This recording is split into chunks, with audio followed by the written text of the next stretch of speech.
Hello, I'm reporting from an area of COP26 which has been out of bounds to observers for the last few days because the government delegations, the heads of government, have been having their meetings here. Now it's actually a hive of activity, and so I've managed to come away and found a quiet corridor, otherwise you're not going to be able to hear me. Today is the themed Finance and Investment Day at COP26, and we've had announcements from the UK government today and also from banks saying that they will withdraw their investments from fossil fuels progressively and invest in line with the Paris targets.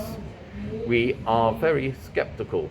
There is a lot of wiggle room in those agreements, and we have yet to be convinced. Yet this is an area where our churches have had a lot of involvement and some say over the last few years.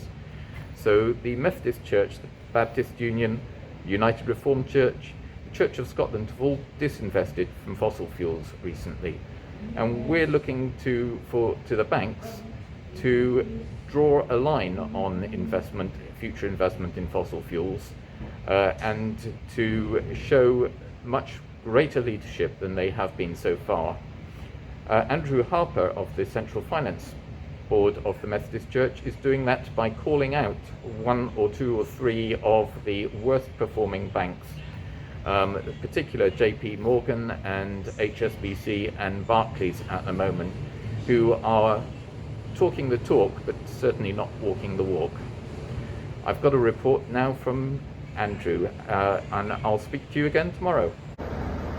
I'm standing out here today in Glasgow in front of JP Morgan's offices on this Finance Day of COP26.